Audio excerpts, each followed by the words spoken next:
भूखी चिड़िया और कौवा। एक जंगल में मोना नाम की एक चिड़िया रहती थी। मोना चिड़िया बहुत गरीब थी और बहुत ज़्यादा खाती भी थी। इसी वजह से वो और ज़्यादा गरीब होती जा रही थी, क्योंकि वो बहुत सारा खाना खाया करती थी और उसके पास इतने सारे रुपए नहीं थे कि वो इतना सारा खाना खा पाए। एक दिन की बात है, मोना चिड़िया एक पेड़ पर बैठी हुई होती है। तभी वहाँ पर एक कालू कौवा आया और उसने मोना चिड़िया से कहा, अरे मोना चिड़िया, क्या हुआ? तुम्हारी हालत तो बड़ी खराब लग रही है। क्या बताऊं, मेरे पास रुपए ही नहीं है जो मैं भरपेट खाना खा पाऊं। मुझे रुपयों की जरूरत है। अच्छा, कितने रुपए चाहिए हैं? मुझे बताओ, शायद मैं तुम्हारी मदद कर सकूं। वैसे भी आज मैंने सुबह ही कहा था मैं भूखे की मदद करूंगा। अच्छा, ये तो बहुत अच्छी बात है, तो मुझे थोड़े ही रुपए दे दो। इसके बाद कालू कौवा ने मोना चिड़िया को थोड़े रुपए दे दिए और वो वहाँ से चला गया। मोना चिड़िया रुपया लेकर सीधा सामान लेने गई और उसे खाने लगी। उसने कालू कौवा के रुपए एक ही दिन में खर्च कर दिए और वो फिर से उदास हो गई और उसने अपने आप से कहा, अरे मेरी भूख तो खत्म ही नहीं हो रही है। पता नहीं क्या हो गया है, मैं इतनी ज्यादा भूखी कैसे रहने लगी। धीरे धीरे समय गुजरा, पर मोना चिड़िया की भूख शांत होने का नाम नहीं ले रही थी। अब मोना चिड़िया भीख मांगने लगी थी।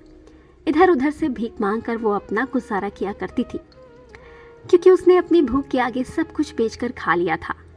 जब जंगल के पंछी को ये बात पता लगी तो वो बहुत ज़्यादा हैरान हुए कि आखिर ऐसी क्या बात हो गई जो मोना चिड़िया इतनी ज़्यादा भूखी रहती है। एक दिन एक तोता मोना चिड़िया के पास गया और उसने मोना चिड़िया से कहा, अरे मोना चिड़िया, क्या हुआ? मैंने सुना है कि तुम्हें बहुत ज्यादा भूख लगने लगी है। आखिर ऐसा कैसे हो गया? मुझे नहीं पता ऐसा कैसे हो गया। एक तो मैं पहले से ही गरीब थी, पर इस भूख ने तो मुझे और ज्यादा गरीब बना दिया है। अब तो मुझे भीख मांगनी पड़ती है। मेरी तो कुछ समझ में नहीं आ रहा मैं क्या करूं। और ऊपर से ये भूख भी शांत होने का नाम नहीं ले रही है। मैं जितना ज्यादा खाती हूँ उतनी ही मेरी भूख बढ़ती जा रही है। क्या तुमने कोई गलत चीज को तो नहीं खा ली, या फिर कोई ऐसी चीज जिससे तुम्हारी भूख बढ़ गई हो? मुझे तो ऐसा कुछ भी याद नहीं आ रहा। हाँ, एक बार नदी के किनारे गई थी, जहाँ पर मुझे एक सेब पड़ा हुआ मिला और मैंने उसी को खा लिया। तभी से ऐसा हो गया। ये सुनकर तोता बहुत हैरान हुआ और उसने सभी पंछियों को मोना चिड़िया की बात बताई और सभी पंछी नदी के पास पहुंच गए। मोना चिड़िया भी नदी के पास पहुंच गई। इसके बाद कालू कौवा ने मोना चिड़िया से कहा, क्या तुमने यहीं से सेब उठाकर खाया था? हाँ, मैंने यहीं पर पड़ा हुआ सेब खाया था। तभी वहाँ पर एक बूढ़ा कौवा आया और उसने उन सभी से कहा, अरे यहाँ पर तो शापे सेब गिरते हैं जिससे भूख बढ़ जाती है, क्योंकि एक बार यहाँ एक चिड़िया आई और उसने बहुत सारे सेब खाए, पर उसका मन नहीं भरा, पर पेट भर गया। इससे चिड़िया बहुत दुखी हुई और उसने इस पेड़ को श्राप दिया कि इस पेड़ का सेब जो भी खाएगा वो हमेशा भूखा रहेगा, और इसी वजह से ये सब श्रापित है। अब तुम इस नदी से पानी पी लो तो तुम्हारा ये श्राप खत्म हो जाएगा। क्या आप सच कह रहे हैं? तो मेरा ये श्राप मिट जाएगा और मुझे भूख नहीं लगा करेगी? हाँ, मैं एकदम ठीक कह रहा हूँ, क्योंकि जब उस चिड़िया को ऐसा हुआ कि उसने कितनी बड़ी गलती कर दी, तो उसने इस श्राप को तोड़ इस नदी को बताया। तुम जल्दी से इस नदी का पानी पी लो। ये सुनकर मोना चिड़िया बहुत खुश हुई और उसने नदी पर जाकर पानी पी लिया, जिससे उसकी भूख शांत हो गई और वो बहुत खुश हुई और उसने उन सभी से कहा, मेरी भूख शांत हो गई है, अब मुझे भूख नहीं लग रही है।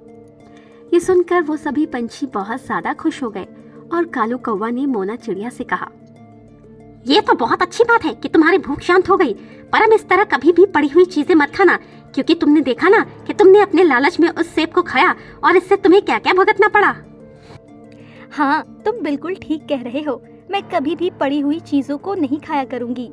और इसके बाद वो सभी पंछी वहाँ से चले गए और अब मोना चिड़िया बहुत ज्यादा खुश थी, क्योंकि अब उसकी भूख शांत हो गई थी और अब वो फिर से मेहनत करने लगी थी, जिससे उसकी आर्थिक स्थिति भी सही होती जा रही थी। एक जंगल में बहुत सारे पशु पक्षी रहा करते थे। उसी जंगल में एक टुनी चिड़िया अपने बच्चों के साथ रहती थी। टुनी चिड़िया बहुत गरीब थी, इस वजह से वो अपना गुजारा करने के लिए दूसरों के घर पर काम कर लिया करती थी।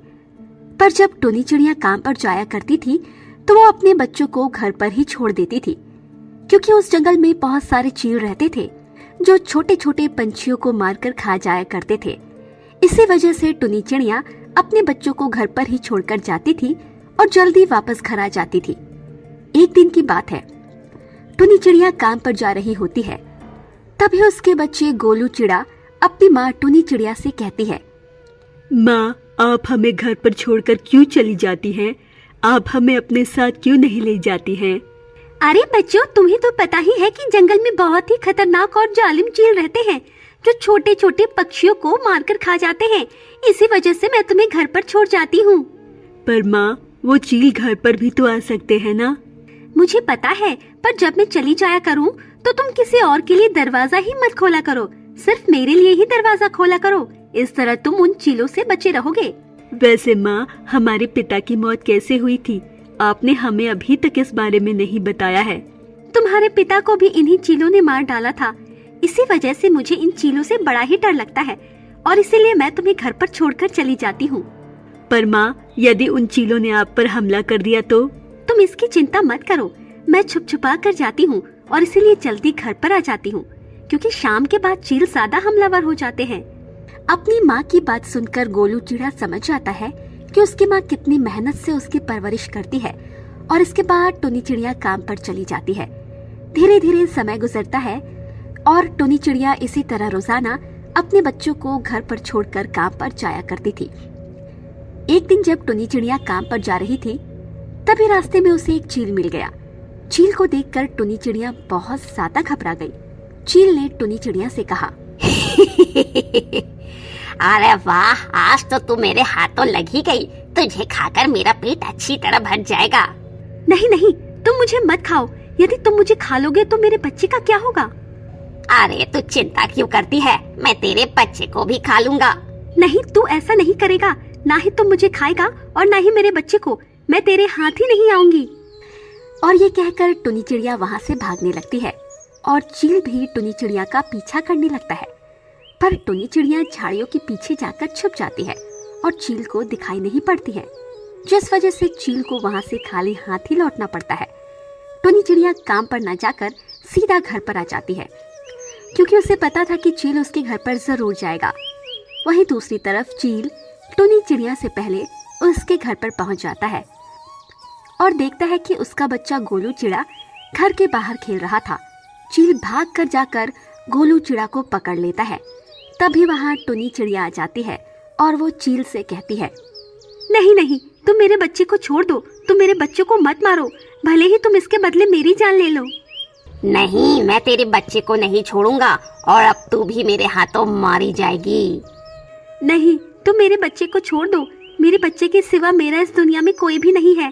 पहले ही तुम मेरे पति को मार चुके हो और अब तुम कितना जुल्म मेरे ऊपर करोगे।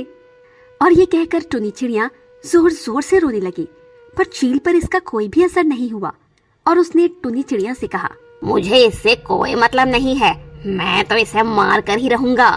और ये कहकर उसने टुनी चिड़िया के सामने ही गोलू चिड़ा पर हमला किया। पर टुनी चिड़िया ने एक लकड़ी उठाई और चील के मुंह पर दे मारी, जिससे गोलू चिड़ा उसकी पकड़ से छूट गया और टुनी चिड़िया अपने बच्चों को लेकर वहां से भाग गई। वहीं चील ने जब तक अपने आप को संभाला और वहां पर देखा तो वहां पर कोई भी नहीं था। चील फिर से हाथ मलता रह गया और उसने अपने आप से कहा, अब की बार तो ये चिड़िया और उसका बच्चा बच गया। अगली बार ये दोनों मेरे हाथों नहीं बचेंगे और मैं टुनी चिड़िया को तो अच्छी तरीके से सबक सिखाऊंगा, क्योंकि इसने तो मेरा मुंह ही तोड़ दिया। और ये कहकर चील वहां से उड़ गया। वहीं दूसरी तरफ टुनी चिड़िया अपने बच्चे को उस जालिम चील से बहुत दूर ले आई और दूसरे जंगल में जाकर रहने लगी। और अब वो दोनों बहुत खुश थे, क्योंकि उस जंगल में एक भी चील और बाज नहीं थे। एक जंगल में एक टुनी नाम की चिड़िया रहती थी। वो बहुत ही गरीब थी और उसके 2 बच्चे थे, जिनका नाम गोलू और मोलू था। टुनी चिड़िया का घोंसला गरीबी की वजह से काफी टूटा फूटा था और इस वजह से वो बहुत ज्यादा परेशान रहती थी। एक दिन की बात है, टुनी चिड़िया एक पेड़ पर बैठी हुई अपने बच्चों से बात कर रही थी। तभी वहाँ पर एक रोहन नाम का तोता आया और उसने टुनटुनी चिड़िया से कहा, अरे क्या हुआ टुनी चिड़िया, अकेले अकेले क्या अपने बच्चों से बात कर रही हो? अरे कुछ नहीं रोहन तोता, बस ऐसे ही। तुम बताओ। मैं तो यहाँ से गुजर रहा था तो देखा तुम अपने बच्चों से बात कर रही थी, सोचा पूछ लूं। वैसे अब तो कुछ दिनों के बाद सर्दियों का मौसम आने वाला है, तुमने अपना घर सही कर लिया क्या? नहीं, कहाँ कर पाई हूँ। तुम्हें तो पता ही है ना मैं कितनी गरीब हूँ, जिस वजह से हमारा गुजारा भी तो सही तरीके से नहीं हो पाता है, तो घर कहाँ से सही से हो पाएगा। हाँ, ये तो तुम बिल्कुल ठीक कह रही हो। मुझे पता है कि तुम्हारी आर्थिक स्थिति बहुत ही खराब है, पर तुम्हें सर्दियों के लिए इंतजाम तो करना ही होगा। यदि तुमने इंतजाम नहीं किया तो तुम अपने बच्चों को रखोगी कहाँ पर? देखते हैं क्या होता है। अभी तो सर्दी आने में बहुत समय है, जब सर्दी आएगी तो मैं कुछ ना कुछ इंतजाम कर लूंगी। वैसे भी मेरे बच्चे अभी बहुत छोटे हैं और उनकी सुरक्षा मेरे ही हाथों में है। इसके बाद रोहन तोता काफी देर तक टुनी चिड़िया से बात करता रहता है और फिर वहाँ से चला जाता है। धीरे धीरे समय गुजरता है और सर्दियों का मौसम शुरू हो जाता है। टुनी चिड़िया का घर टूटा होने की वजह से उसके बच्चों को बहुत ज्यादा सर्दी लगा करती थी, जिस वजह से एक दिन उसके बच्चे बीमार पड़ गए। इस पर टुनी चिड़िया बहुत ज्यादा दुखी हो गई, क्योंकि पहले से ही वो बहुत ज्यादा गरीब थी और अब अपने बच्चों का इलाज कैसे करा पाएगी। इसीलिए वो अपने भाई कालू कौवा के पास गई और उससे कहा, भैया भैया, मुझे कुछ रुपयों की जरूरत है, मेरे बच्चे बीमार हो गए हैं, आप मेरी मदद कर दें। अच्छा, ऐसी बात है, ठीक है, तुम चिंता मत करो, मैं तुम्हें कुछ रुपए दे देता हूँ। और इसके बाद कालू कौवा ने टुनी चिड़िया को कुछ रुपए दे दिए। रुपयों को देखकर टुनी चिड़िया बहुत खुश हुई और उसने अपने भाई से कहा, मैं कुछ दिन के बाद आपके रुपयों को लौटा दूंगी। अरे ऐसी कोई बात नहीं है, तुम आराम से अपने बच्चों का इलाज कराओ। ये सुनकर वो बहुत खुश हुई और वहाँ से चली आई। उसने अपने दोनों बच्चों का इलाज कराया। वहीं सर्दियों का मौसम बढ़ता ही जा रहा था, जिस वजह से उन लोगों को बहुत ज्यादा ठंड लगा करती थी। एक दिन की बात है, वहाँ से एक कबूतर गुजर रहा होता है। जब वो टुनी चिड़िया के बच्चों को देखता है तो वो उन बच्चों के पास आता है और उन बच्चों से कहता है, अरे तुम लोग इस तरह ठंड में यहाँ पर क्या कर रहे हो? हमारा घर टूटा हुआ है, इसीलिए हम यहाँ पर हैं। अच्छा, तो तुम लोग ऐसा करो, मेरे साथ चलो, मैं तुम लोगों को अपने घर में रखूंगा। नहीं, हम आपके साथ नहीं जा सकते, क्योंकि हम हमेशा अपनी माँ के पास रहते हैं। अच्छा, पर तुम्हारी माँ तो कहीं नजर ही नहीं आ रही है। वो हम लोगों के लिए खाना लेने गई हैं, अभी आती ही होंगी। अरे आप कौन हैं? मेरा नाम बाला कबूतर है और मैं यहाँ से गुजर रहा था तो मैंने देखा ये बच्चे ठंड में बैठे हुए हैं, आप इन्हें घर में क्यों नहीं ले जाती? हम लोग बहुत गरीब हैं, इस वजह से हमारा घर टूटा फूटा है, इसीलिए हम लोग ऐसे ही रहते हैं। अच्छा, ऐसी बात है, तो तुम मेरे साथ चलो, जब तक सर्दी नहीं गुजरती तब तक तुम मेरे साथ रहना, और जब सर्दी गुजर जाए तो तुम वापस आ जाना और अपने घर को ठीक कर लेना। क्या आप सच कह रहे हैं? हाँ, मैं सच कह रहा हूँ।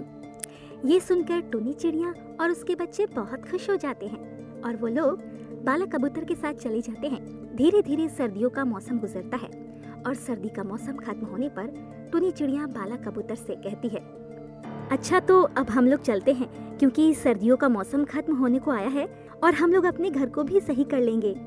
ठीक है, तुम लोग जाओ, और यदि किसी चीज की जरूरत हो तो मुझे जरूर बताना, क्योंकि तुम मुझे अपना भाई समझो। ये सुनकर टुनी चिड़िया बहुत खुश हुई और फिर अपने बच्चों के साथ आ गई और अपना नया घर बनाने लगी। और कुछ दिनों के बाद उसने अपना घर भी तैयार कर लिया और वो बहुत खुश थी। शिक्षा, हमें हमेशा एक दूसरे की मदद करनी चाहिए।